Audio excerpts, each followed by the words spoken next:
Good afternoon. तो physics वाला day 10 में हम लोग इलेक्ट्रोस्टैटिक्स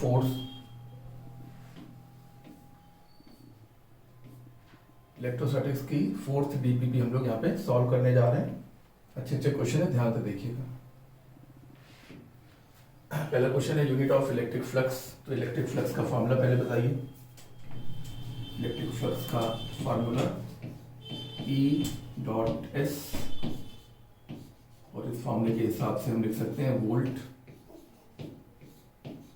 पर मीटर इलेक्ट्रिक फील्ड की यूनिट है और एरिया वेक्टर मीटर स्क्वायर।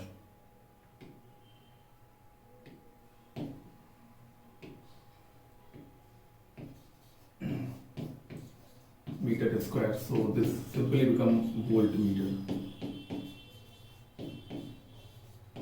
ठीक है ना। कोई अगर डायमेंशन की बात करें तो डायमेंशन लिखने के लिए तुम लोग एक काम ये कर सकते हो कि दूसरी यूनिट से ये लिख सकते हो, जैसे कि flux is equal to E.S। तो ये हो गया न्यूटन पर कूलम्ब और ये हो गया मीटर स्क्वायर। ठीक है ना।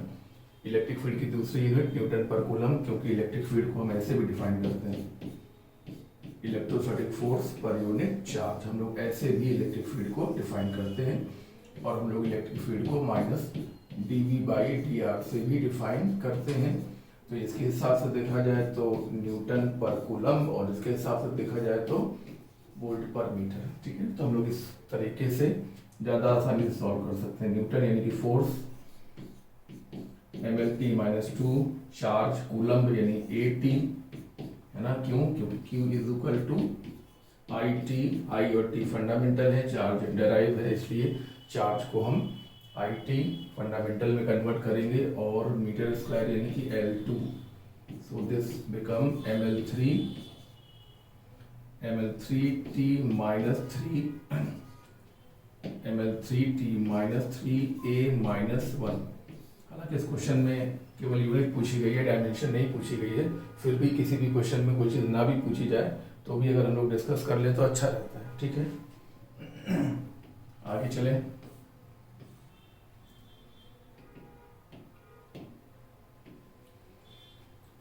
A neutral pendulum oscillates in uniform electric field as shown in the figure. If a positive charge is given to the pendulum, what will happen? तो पहले पेंडुलम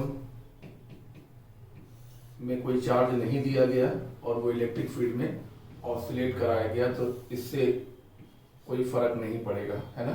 टाइम पीरियड में कोई फर्क नहीं पड़ेगा। Time period will be 2π√L/G, क्योंकि इसमें कोई चार्ज नहीं दिया गया है, इसलिए इस इलेक्ट्रिक फील्ड का इस पेंडुलम पर कोई फर्क नहीं पड़ेगा। ठीक है ना भाई।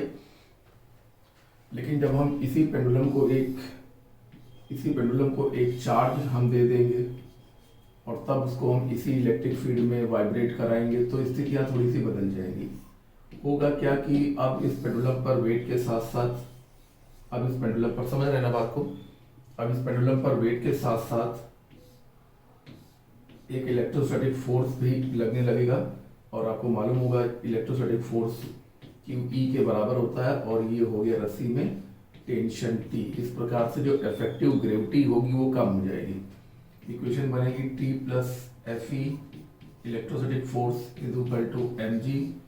सो T यानी कि tension will be equal to mg minus electrostatic force. समझते जा रहे हैं ना। इलेक्ट्रोस्टैटिक फोर्स का मतलब हो गया mg माइनस QE, और जो टेंशन होता है वो बॉडी का एपरेंट वेट होता है। टेंशन, किसी रस्सी में अगर कोई बॉडी लटकी हुई है तो रस्सी में जो टेंशन होता है वो बॉडी का एपरेंट वेट होता है। या फिर अगर कोई ब्लॉक किसी सरफेस पर रखा हुआ है तो जो नॉर्मल रिएक्शन होता है वो भी एपरेंट वेट होता है। बताइए क्या बताया हमने।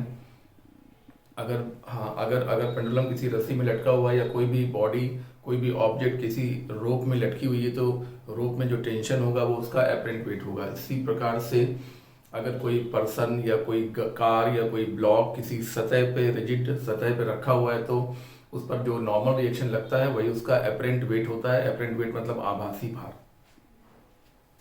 इस प्रकार से हम देख पा रहे हैं कि जो इफेक्टिव ग्रेविटी है उसकी वैल्यू G - QE/m हो गई। यानी कि इफेक्टिव ग्रेविटी कम हो गई। तो क्योंकि जी डैश कम है जी से, इसलिए अब जो नया टाइम पीरियड होगा वो ज़्यादा होगा पुराने टाइम पीरियड से, क्योंकि अब जो टाइम पीरियड लिखा जाएगा उसमें 2 pi under root L by g की जगह पर क्या लिखा जाएगा, जी डैश लिखा जाएगा, यानी कि g minus q E by m लिखा जाएगा। तो क्योंकि इफेक्टिव ग्रेविटी कम हो गई इसलिए नया टाइम पीरियड पुराने टाइम पीरियड से ज़्यादा होगा। क्वेश्चन बेहद इंपॉर्टेंट है, आप लोग समझ रहे हैं ना बात को। क्वेश्चन बेहद इंपॉर्टेंट है और सॉल्व करने का तरीका मैंने आपको बताया, लॉजिक बताया कि नया टाइम पीरियड पहले से ज़्यादा होगा, क्यों होगा।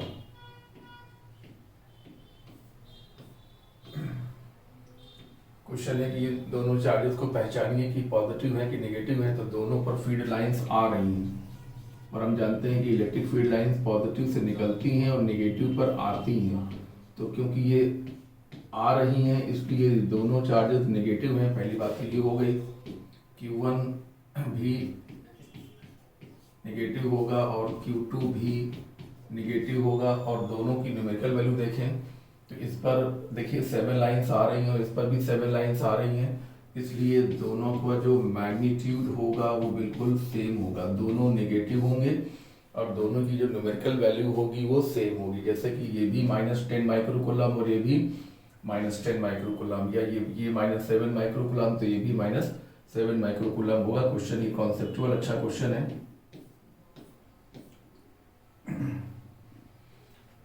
Three identical charges are placed at corners of equilateral triangle of side L. If force between any two charges is F, the work done required to double the dimension of triangle.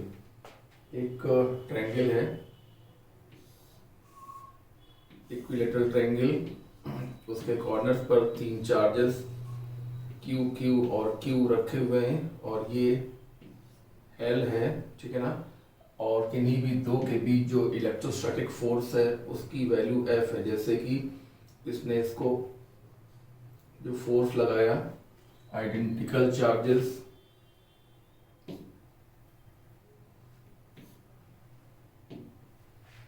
Charge Q और इसने इसको जो force लगाया that is force is F between any two. इसने इस पर लगाया, इसने इस पर लगाया, इसने इस पर लगाया, तो बिटवीन एनी टू जो फोर्स है वो F दिया गया है, जो कि कितना होगा 1/4 pi epsilon not Q square by L square, ठीक है ना।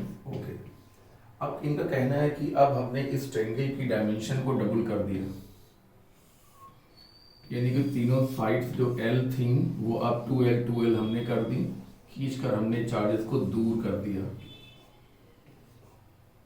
ठीक है ना। तो कह रहे हैं इस प्रोसेस में हमें जो वर्क करना पड़ेगा वो वर्क, हाँ इस प्रोसेस में, यानी कि इसको बढ़ाकर इस साइज का करने के लिए हमें जो वर्क करना पड़ेगा उस वर्क और इस फोर्स में हमको रिलेशन फाइंड करना है, ठीक है। तो आइए पहले वर्क डन फाइंड करें फिर रिलेशन फाइंड करेंगे। वर्क डन का बहुत बढ़िया formula U final minus U initial. तो फाइनली U लिखिए तो जरा, तो तीनों पेयर बनाइए, फर्स्ट पेयर, सेकेंड पेयर और ये थर्ड पेयर। तो 1/4 पाई एप्सिलॉन नॉट Q यानी कि Q स्क्वायर बाई बीच की दूरी बोलो 2L और ऐसे कितने पेयर हैं बताओ 3। और अब इनिशियल में वहां देख के बोलो यहाँ भी तीनों पेयर बनेंगे, यहाँ भी 3 पेयर बनेंगे, पहला दूसरा और तीसरा, समझते जा रहे हैं ना आप लोग। फिर ये रहेगा 1/4 पाई एप्सिलॉन नॉट Q यानी Q स्क्वायर बाई L और ऐसे कितने पेयर होंगे 3, यहाँ भी 3 पेयर होंगे, वहाँ भी 3 पेयर होंगे। कॉमन जो आ सकता है वो कॉमन ले लीजिए जिससे हम लोग प्रॉपरली रिलेशन फाइंड कर पाए। तो 3 कॉमन आ जाएगा, Q square by L common आ जाएगा, यहाँ पर 1/2 बचेगा और यहाँ पर 1 बचेगा। इस प्रकार से -1/2 होगा, यानी कि माइनस का 3/8 पाई एप्सिलॉन नॉट, माइनस का 3/8 पाई एप्सिलॉन नॉट, माइनस का 3/8 pi epsilon not Q square by L। ये हो गया वर्क डन, ठीक है ना। और अगर हम वर्क डन और फोर्स में रिलेशन निकालना चाहते हैं तो हम इन दोनों को डिवाइड कर दें, तो माइनस का 3/8 pi epsilon not q square by L, और force is 1/4 pi epsilon not q square by L square. इस प्रकार से ये पूरा इसको कट करेगा तो यहाँ पर 2 आएगा, क्यू स्क्वायर से क्यू स्क्वायर पूरा पूरा कटेगा, और एक एल से एक पावर एल की कटेगी, तो ये एल ऊपर जाएगा। जब ये एल ऊपर जाएगा तो 3 के साथ चला जाएगा, तो 3l/2 माइनस का 3l/2, इसलिए वर्क डन और फोर्स में रिलेशन आ गया, माइनस का 3/2 FL, ठीक है ना। माइनस का 3/2 FL ये लिखा हुआ देखिए, ये प्लस का 3/2 FL, ये माइनस का 3/2 FL है, तो इन दोनों में से ये आंसर सही है, उसमें गड़बड़ी है, उसमें माइनस साइन नहीं लगा हुआ है। क्वेश्चन ये इंपॉर्टेंट है, आपने क्वेश्चन को समझा, देखा, अच्छे समझ लिया, कोई दिक्कत होगी तो हाँ, किया क्या गया, किया ये गया कि पहले ट्रेंगल छोटा था, साइड लेंथ L थी, बाद में इस ट्रेंगल को 2L लेंथ साइड लेंथ का करने के लिए हमें वर्क करना पड़ेगा। वर्क का formula U final minus U initial.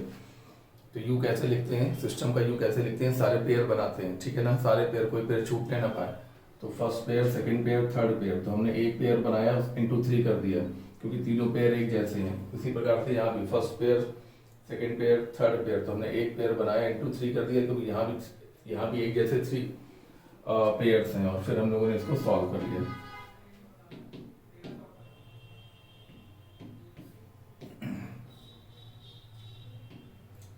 A proton, deuteron and alpha particle are accelerated through potentials of v2v, 4v respectively. Their velocities will bear a ratio. उनकी velocity में क्या रेशियो होगा, तो क्या आपको मालूम है कि जब हम किसी चार्ज पार्टिकल को पोटेंशियल डिफरेंस से एक्सीलरेट कराते हैं तो चेंज इन काइनेटिक एनर्जी होता है Q delta V is potential difference, ठीक है ना। तो ये हो गया 12mv² is equal to Q delta V, इस प्रकार से v² is equal to 2Q delta V by m, so v is equal to under root 2Q delta V by m, ठीक है ना। अब 3 पार्टिकल्स का क्वेश्चन है ये, जिसमें पहला पार्टिकल हमारा प्रोटॉन है, दूसरा पार्टिकल हमारा ड्यूट्रॉन है, और जो तीसरा पार्टिकल है वो है अल्फा पार्टिकल, ठीक है ना। इनकी वेलोसिटी का रेशियो हमको फाइंड करना है, तो लिखिए अंडर रूट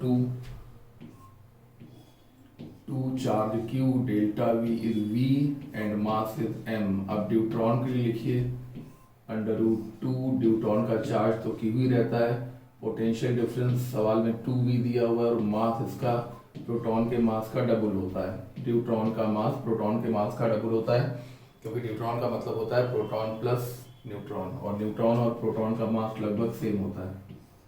तो ये हो गया 2, और अल्फा पार्टिकल का चार्ज हो गया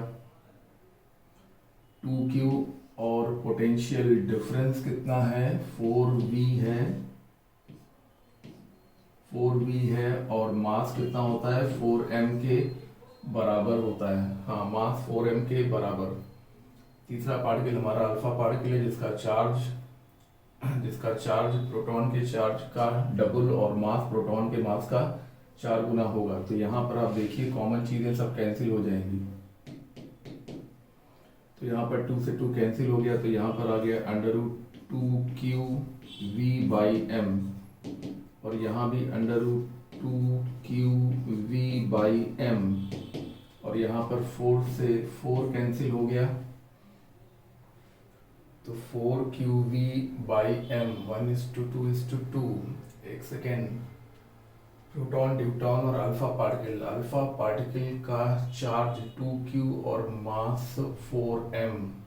2 से 2 तो पहले ही कैंसिल हो गया था, ये 2 से 2 भी हटा दीजिए, क्योंकि कॉमन चीज़ों को हटा देना चाहिए। चलिए अच्छा, कोई बात नहीं, अंडर रूट 2 फिर 2Q V बाई m, तो रेशियो में क्या होता है कि कॉमन चीज़ों को हटा देते हैं, तो ये कट गया, और यहाँ पे अंडर रूट के साथ 2QV बाई m ये कट गया।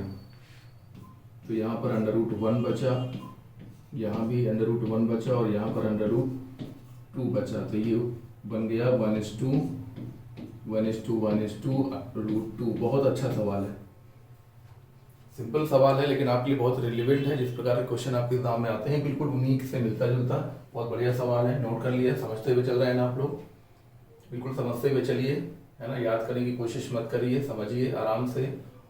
Change in kinetic energy delta K equal to q delta V. हम लोग जब इलेक्ट्रोस्टैटिक्स पढ़ाते हैं तो लास्ट में ये फॉर्मूला हम लोग का आता है। चेंज इन काइनेटिक एनर्जी का मतलब होता है कि फाइनल माइनस के इनिशियल, और Q और डेल्टा भी वो पोटेंशियल डिफरेंस है जिससे हम किसी चार्ज पार्टिकल को एक्सिलरेट कर रहे हैं। अब अगर कोई चार्ज पार्टिकल रेस्ट से स्टार्ट करता है, हाँ रेस्ट से चलना शुरू करता है, तो Q1 0 हो जाता है, ये Q डेल्टा V हो जाता है। इस प्रकार से जो K2 होगा that will be Q into potential difference, और ये जो काइनेटिक एनर्जी है that will be half mv² is equal to Q delta V। और इसी से हमने V के लिए फार्मूला बनाया। चार्ज पार्टिकल जब एक्सिलरेट हो गया तो उसके पास कुछ वेलोसिटी आ गई, तो हमने V के लिए फार्मूला बनाया और उसके बाद हमने बहुत इजीली इस क्वेश्चन को सॉल्व कर लिया। प्रोटॉन का चार्ज Q होता है, मास m होता है। न्यूट्रॉन का चार्ज Q ही रहता है लेकिन मास डबल होता है प्रोटॉन से। और अल्फा पार्टिकल का चार्ज 2Q होता है, प्रोटॉन से डबल होता है, और मास प्रोटॉन के मास का 4 गुना होता है। वही सब रखकर क्वेश्चन को सॉल्व किया गया है।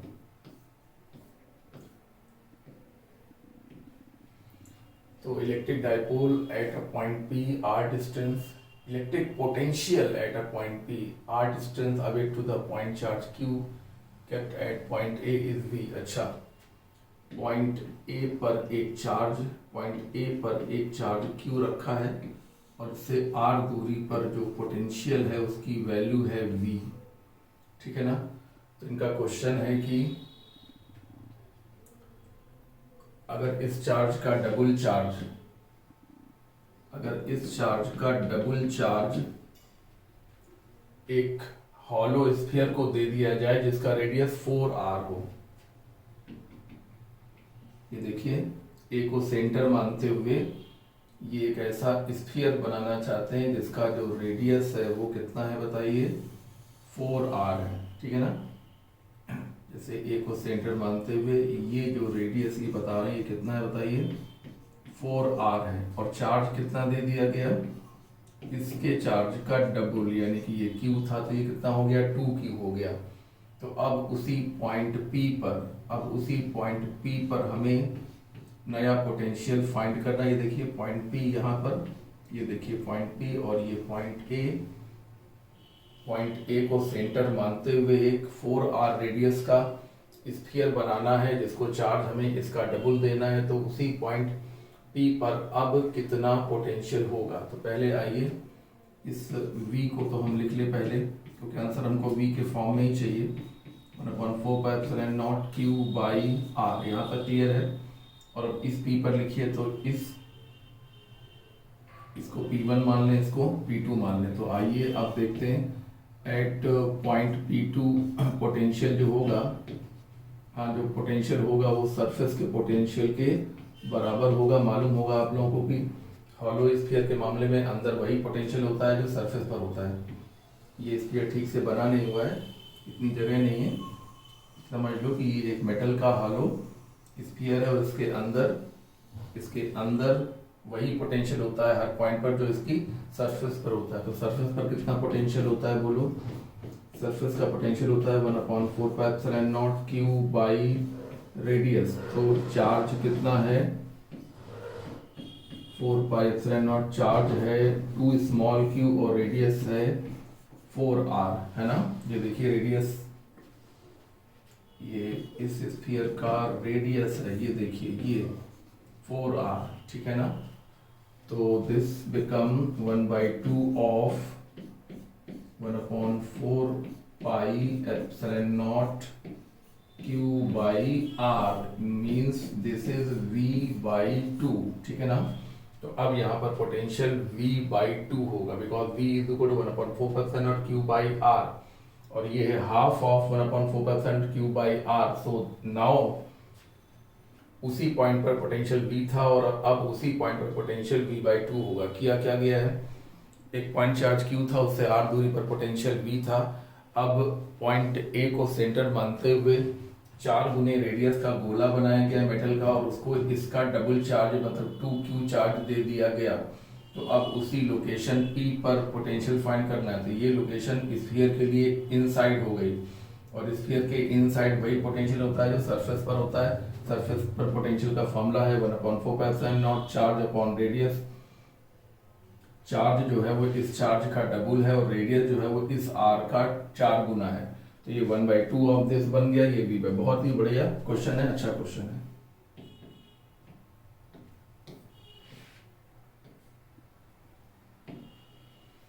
Four charges plus Q minus Q plus Q minus Q, अच्छा कॉर्नर पे रखे हुए हैं एक सीक्वेंस में। अब कह रहे हैं कि दो अगल बगल के चार्जेस को इंटरचेंज कर दिया जाए तो इस प्रोसेस में हमें कितना वर्क करना पड़ेगा। आइए सवाल ये भी अच्छा लग रहा है। Plus Q minus Q plus Q minus Q ऐसे रखे हुए थे, साइड लेंथ ए है, ठीक है ना। अब क्या किया गया कि इसमें दो अगल बगल वाले चार्जेस को इंटरचेंज कर दिया। तो हम लोग क्या करेंगे, उनको कर लें, तुम चाहो तो किसी को भी कर लो। किन्हीं भी दो अगल बगल के चार्जेस को हमें इंटरचेंज करना है। तो इस माइनस को यहाँ लेकर आ गए और इस प्लस को हम लोग यहाँ लेकर आ गए, इंटरचेंज कर दिया और बाकी सिस्टम में कोई बदलाव नहीं करना है। केवल दो को अगल बगल वाले दो को इंटरचेंज करना है, बाकी सिस्टम में कोई बदलाव नहीं करना है। तो हमने इन दो को इंटरचेंज कर दिया, बाकी सिस्टम में कोई फर्क नहीं हमने डाला। और इस प्रोसेस में हमें कितना वर्क करना पड़ेगा। तो क्या आप जानते हैं कि वर्क के लिए क्या फार्मूला होता है। वर्क का फार्मूला होता है U of final situation minus U of initial potential energy. Final और इनिशियल, तो फाइनल पहले लिखना चाहेंगे। तो फाइनल पेयर देखिए, पहला पेयर, दूसरा पेयर, तीसरा पेयर नेगेटिव, चौथा पेयर पॉजिटिव, पांचवा पेयर नेगेटिव, छठवां पेयर भी नेगेटिव, ठीक है ना। ये 6 पेयर बनेंगे। इसमें ये नेगेटिव पेयर, ये पॉजिटिव पेयर, ये नेगेटिव पेयर, ये पॉजिटिव पेयर। तो इस समय हम U फाइनल लिखने जा रहे हैं, ध्यान तो देखिएगा। 1/4πε0 पहला पेयर देखिए माइनस का Q²/A, दूसरा पेयर देखिए प्लस का Q²/A, तीसरा पेयर देखिए माइनस का Q²/A, फोर्थ पेयर देखिए दोनों माइनस है तो पेयर पॉजिटिव बनेगा, प्लस का Q²/A। अब डायगोनल वाले पेयर देखिए तो ये पेयर नेगेटिव है और ये पेयर भी नेगेटिव है। तो माइनस का Q² अपॉन बीच की दूरी A√2 और ऐसे कितने हैं, 2 हैं तो इंटू 2 कर दिया। ये अभी हमने केवल U फाइनल लिखा हुआ है और अब हम लिखने जा रहे हैं U इनिशियल माइनस, हाँ U final minus U initial लिखने जा रहे हैं। तो इनिशियली में ये पहला पेयर, दूसरा पेयर, तीसरा पेयर, पहला पेयर नेगेटिव, दूसरा भी नेगेटिव, तीसरा भी नेगेटिव, चौथा भी नेगेटिव, पांचवा पेयर पॉजिटिव और छठवां पेयर भी पॉजिटिव। हाँ नेगेटिव नेगेटिव पॉजिटिव, ठीक है। चलो तो माइनस का Q²/A और ऐसे कितने पेयर हैं, 4, ठीक है ना। हाँ भाई negative pair negative pair negative pair negative pair, चारों नेगेटिव पेयर हैं और ये पेयर पॉजिटिव और ये पेयर भी पॉजिटिव, यानी कि प्लस लिखना होगा Q²/A√2 और ऐसे कितने पेयर हैं, 2, ठीक है ना। आइए ये सब तो हो गया, तो ये चारों तो कैंसिल हो गए और अब जो चीज़ कॉमन आ सकती है उसे कॉमन ले लिया जाए जिससे ये जल्दी से सॉल्व हो जाए। तो जो चीज़ कॉमन आ सकती थी वो फिलहाल हमने कॉमन ले ली है और ब्रैकेट के अंदर जो कुछ की बच रहा है 2Q²/A, अच्छा माइनस हो जाएगा, ओके। तो वहाँ से क्या होगा, माइनस का 2 Q square upon A under root 2, ये देखिए ना, माइनस का 2 क्यू स्क्वायर अपॉन ए रूट 2, और यहाँ पर हमने 1/4 बाहर लिया है तो ये माइनस अंदर जाएगा, जब ये माइनस अंदर जाएगा तो इसको प्लस बना देगा, प्लस 4 क्यू स्क्वायर बाई ए, और इसको माइनस बना देगा, माइनस का 2 Q square upon A under root 2, बिल्कुल सही। तो ये दोनों ऐड हो जाएंगे क्योंकि दोनों नेगेटिव में है ना, इसलिए ऐड हो जाएंगे भाई, 1/4 ये हो जाएगा 4 क्यू स्क्वायर बाई ए, और ये हो जाएगा 4 q square upon A under root 2, ठीक है भाई। ये हो जाएगा 4 क्यू स्क्वायर बाई ए, वो तो हाई है, और ये दोनों जुड़ेंगे तो ये हो जाएगा 4 q square by a root 2, तो क्यू स्क्वायर बाई ए भी बाहर ले लो, पहले भी बाहर ले सकते थे पर हम लोगों ने पहले बाहर नहीं लिया, आखिरी स्टेप में हम इसको बाहर ले रहे हैं, एकदम एंड में बाहर ले रहे हैं। 4 माइनस 4 अपॉन रूट 2 यानी कि 2 रूट 2। क्वेश्चन बहुत अच्छा है, एक्चुअली बार बार कहने से फायदा नहीं है, एक्चुअली क्वेश्चन जितने भी हैं वो सारे के सारे अच्छे ही रखे गए हैं और सब आपके काम के हैं, आपको बहुत फायदा मिलेगा इससे। देखिए ढंग से देख लिया, पेयर से समझते हैं, पोटेंशियल जी लिखना जानते हैं, सिस्टम की पोटेंशियल जी लिखने के लिए हम सारे पेयर बनाते हैं, कि कोई 1-2 पेयर बनाते हैं नहीं, सारे पेयर बनाते हैं, कोई पेयर छूटने ना पाए, चाहे पेयर भले ही पेयर रिपीट हो रहा है, एक ही जैसे पेयर हो, लेकिन अगर वो डिफरेंट पेयर्स हैं तो सारे पेयर बनाएंगे। तो स्क्वायर में हमेशा 6 पेयर बनते हैं, ट्रायंगल में हमेशा 3 पेयर बनते हैं। स्क्वायर में 6 बनते हैं क्योंकि 4 तो किनारे वाले जोड़े होते हैं और 2 डायगोनल वाले जोड़े होते हैं।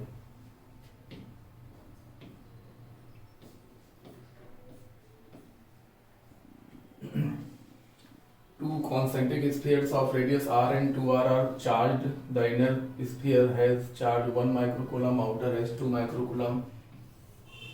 Inner and outer sphere of radius r and 2r, ठीक है ना, radius r and 2r having charge 1 microcoulomb and 2 microcoulomb. This is q1, ठीक है ना, एंड दिस इज Q2। अब क्या पूछा क्या गया था, potential is 900 volt at distance 3r from common centre. Common centre से देखिए 3r दूरी पर ये पॉइंट है जहां पर पोटेंशियल की वैल्यू दी हुई है 9000 वोल्ट, तो हमें r की वैल्यू को फाइंड करना है। इस पॉइंट को हमने P मान लिया और सॉल्व करना शुरू कर रहे हैं। At point P potential will be equal to inner sphere की वजह से, बोलिए इनर स्फीयर की वजह से Q1 बाई R और आउटर स्फीयर की वजह से Q2 by R। R is distance from the centre, Q1 by R and Q2 by R। Values put करना स्टार्ट करें भाई, वैल्यूज पुट करना स्टार्ट कर देते हैं। 9 × 10⁹ Q1 की वैल्यू 1 माइक्रोकूलम, बीच की दूरी 3 कैपिटल R, Q2 की वैल्यू 2 माइक्रोकूलम को कूलम में कन्वर्ट किया और बीच की दूरी 3R, और फिर कॉमन ले लिया जाए, रुक लिया जाए अभी थोड़ा सा।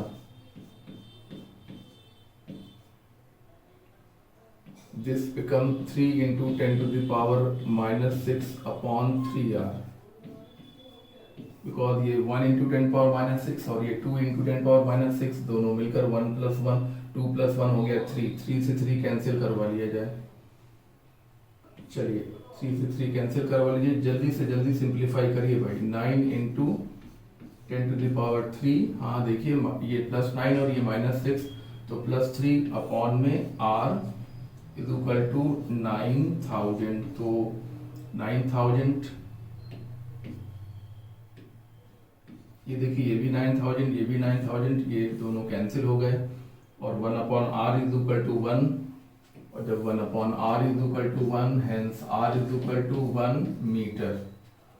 ठीक है ना, तो अच्छा सवाल है, ठीक है ना। दोनों स्फीयर के बाहर पोटेंशियल लिखा जाएगा, तो बताइए कैसे लिखा जाएगा। 1/4 Q1 के बाहर है तो Q1 बाई R, और Q2 के भी बाहर है तो Q2 बाई R, ठीक है ना।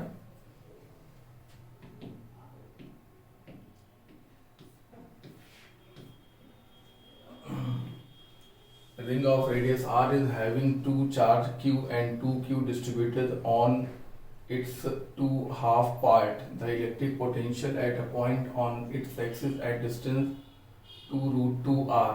अच्छा भाई, अच्छा क्वेश्चन है। एक रिंग है जिसको इस प्रकार से डिजाइन किया गया है कि इसके आधे पार्ट में चार्ज Q है और आधे पार्ट में चार्ज इससे डबल है।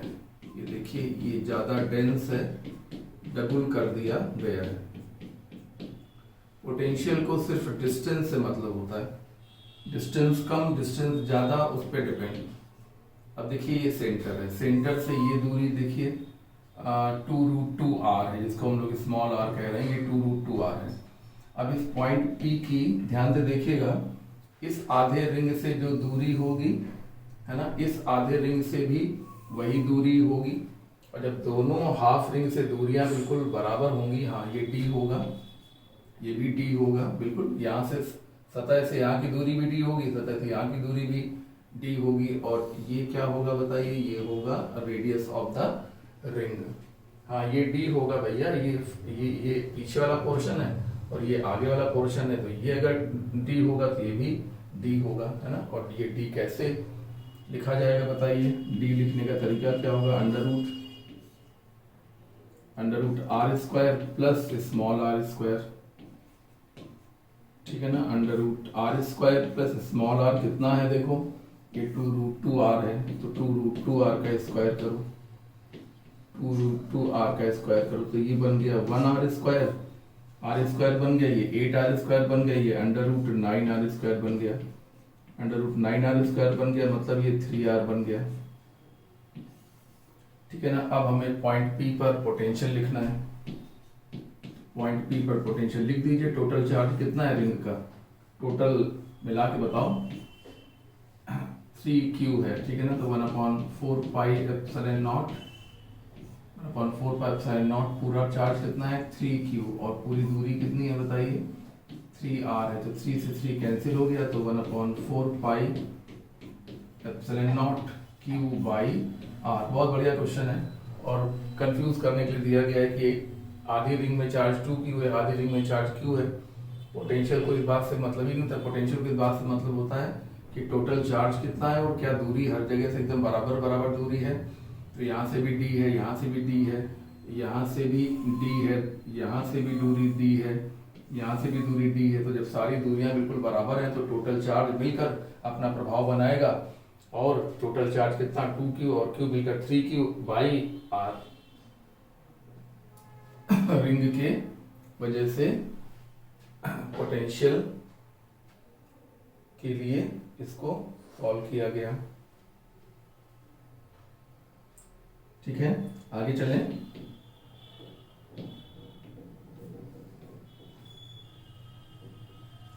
A particle having a charge 2 into 10⁻⁶ coulomb and mass इतना ग्राम is fixed at the bottom of a smooth inclined plane of inclination 30 degree. एक inclined plane पर बॉटम साइड में, बॉटम पर एक चार्ज को रखा गया है, एक चार्ज Q को रखा गया, Q की वैल्यू दी हुई है, एंगल 30 डिग्री थीटा दिया हुआ है, और क्वेश्चन है कि ऐसी ही एक बॉल को हम कितनी दूरी पर रखें कि वो इक्विलिब्रियम में रहे। सिमिलर चार्ज है, ठीक है ना। तो अब इसको रोके रखने के लिए देखिए, इसका जो वेट होगा mg sine theta, weight mg के दो कंपोनेंट करते हैं ना आप लोग, mg साइन थीटा करते हैं और प्लेन के परपेंडिकुलर वाला कंपोनेंट क्या करते हैं mg कॉस थीटा करते हैं। और ये क्या है, नॉर्मल रिएक्शन है, ये देखिए नॉर्मल रिएक्शन है, और ये इलेक्ट्रोस्टैटिक रिपल्सिव फोर्स है जो ये इस पर लगाएगा, ये वाला Q इस वाले Q पर जो रिपल्शन लगाएगा वो Fe है। तो अगर हमें इक्विलिब्रियम बनाना है तो Fe को mg sine theta,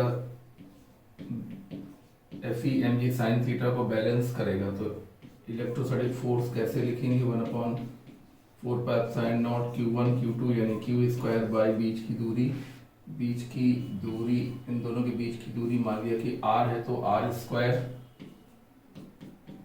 is equal to mg sine theta मतलब 30 डिग्री। अब केवल वैल्यूज पुट करनी है, 9 इंटू 10 टू द पावर 9 और q स्क्वायर का मतलब हो गया 4 इंटू 10 टू द पावर 12,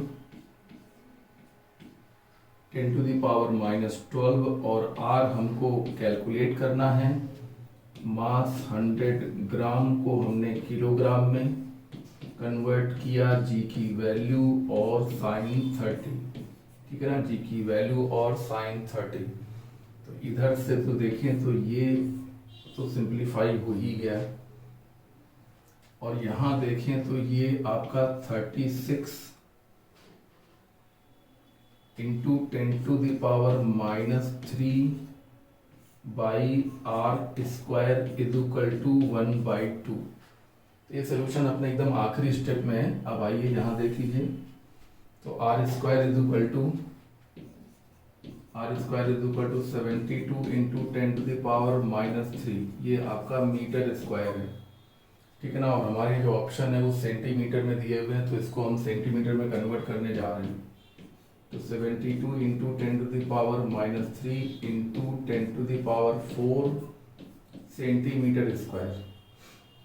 हमने मीटर स्क्वायर को सेंटीमीटर स्क्वायर में कन्वर्ट कर लिया, इस प्रकार से ये 720 सेंटीमीटर स्क्वायर हो गया। ये हम सेंटीमीटर स्क्वायर क्यों बोल रहे हैं, क्योंकि अभी हम r स्क्वायर सॉल्व कर रहे हैं, इसके बाद हम r सॉल्व करेंगे।